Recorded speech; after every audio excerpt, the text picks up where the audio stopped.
लोकसभा अध्यक्ष ओम बिर्ला येणाऱ्या पावसाळी अधिवेशनापूर्वी ऑपरेशन टायगरवर निर्णय घेण्याची शक्यता आहे. शिवसेना आणि टीएमसी बंडखोर खासदारांच्या प्रकरणात पावसाळी अधिवेशनापूर्वी लोकसभा अध्यक्ष निर्णय घेतील अशी माहिती समोर येतेय.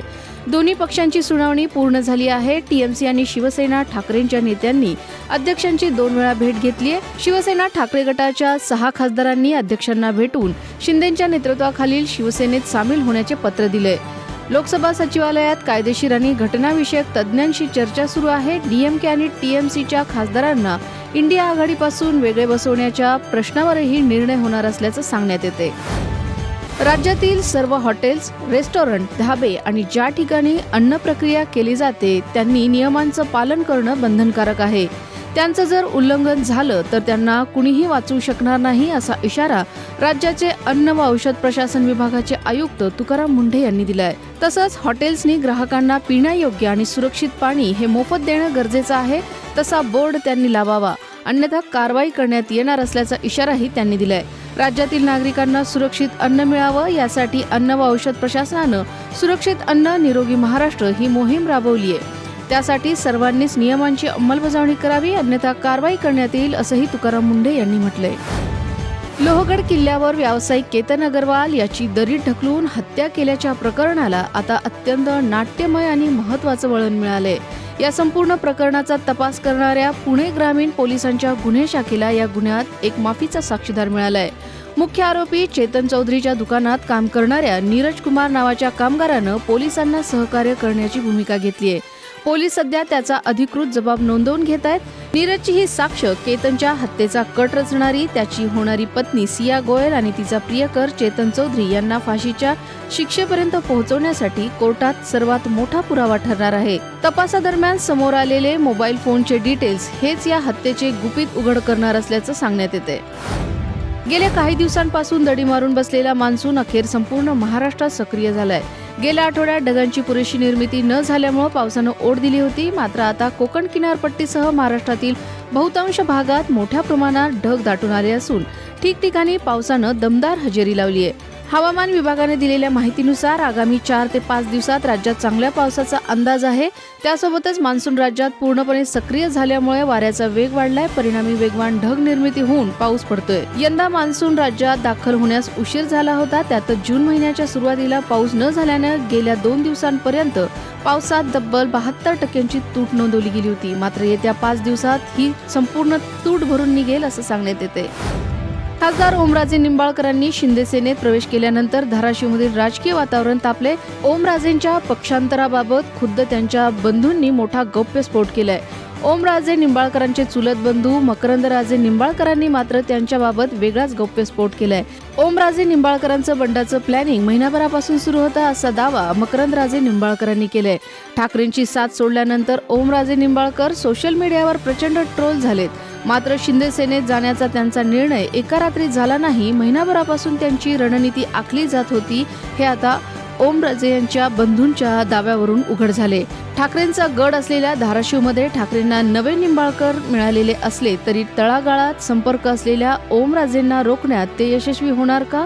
पक्ष संघटना नव्यानं मजबूत करण्यात ठाकरेंना यश येणार का हे पाहणं आता महत्त्वाचं ठरणार आहे.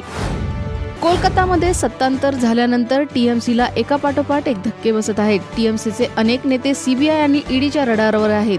आताही टीएमसीच्या एका झेडपीच्या सदस्याच्या घरातून पैशाचं घबाड पोलिसांच्या हाती लागले.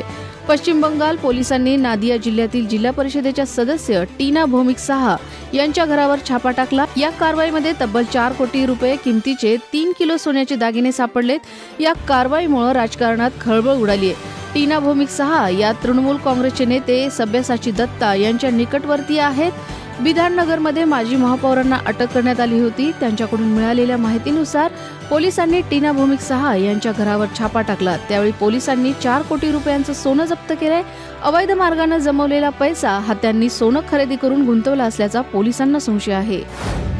अरुणाचल प्रदेशात ढगफुटी सदृश पावसानं कहर केलाय. मुसळधार पावसामुळे भूस्खलन आणि अचानक पूर परिस्थिती निर्माण झाली आहे. राज्यातील सुबनसिरी आणि केई पेन्योर जिल्ह्यात मुसळधार पावसामुळे अनेक गावं पाण्याखाली गेली आहेत. घरं आणि पिकांचं मोठं नुकसान झालंय. मुख्य महामार्गावरील पूल देखील वाहून गेल्याचं समोर आलंय. हवामान खात्याच्या माहितीनुसार अवघ्या 3 तासात म्हणजे सकाळी 6 ते 9 वाजण्याच्या दरम्यान मुसळधार पाऊस कोसळलाय. त्यामुळे नदीची पाणी पातळी वाढली असून पूरसदृश परिस्थिती निर्माण झाली. व्हेनेझुएलाची राजधानी आणि सर्वाधिक लोकसंख्या असलेल्या कराकस शहराला बुधवारी सायंकाळी भूकंपाचे 2 शक्तिशाली धक्के बसलेत. 7.1 आणि 7.5 रिश्टर स्केल क्षमतेच्या भूकंपाच्या धक्क्यांनी कराकस शहरातील इमारती आणि घरं अक्षरशः पत्त्यासारखी कोसळली. या दुर्घटनेत तब्बल 10,000 नागरिकांचा मृत्यू झाल्याची शक्यता वर्तवण्यात येते.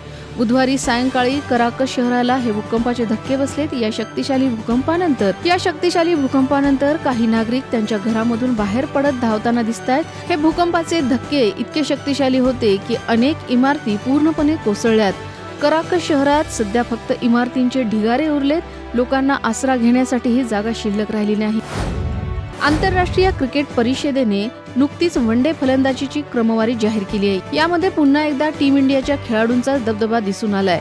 विशेषतः कर्णधार शुभमन गिल, विराट कोहली, रोहित शर्मा, ईशान किशन आणि यशस्वी जयस्वाल यांनी या क्रमवारीत आपली छाप सोडली आहे. टीम इंडियाचा कर्णधार शुभमन गिल वनडे क्रमवारीत आता पहिल्या क्रमांकाच्या अगदी जवळ पोहोचलाय.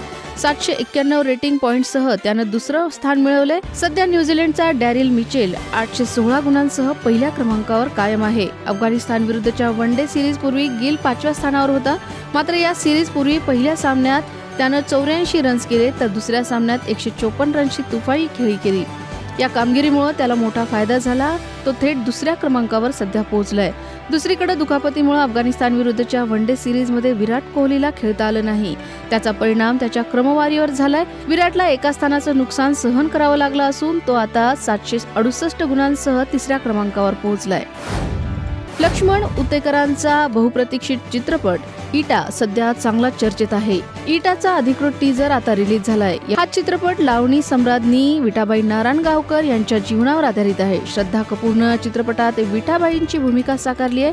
चित्रपटाचे 2 पोस्टरही समोर आलेत ज्यात श्रद्धा कपूरचा कातिल अंदाज पाहायला मिळतोय. इटाच्या टीजरला भरभरून प्रेम मिळतंय. इटाच्या टीजरमध्ये श्रद्धा कपूरची ठसकेबाज लावणी पाहायला मिळतेय.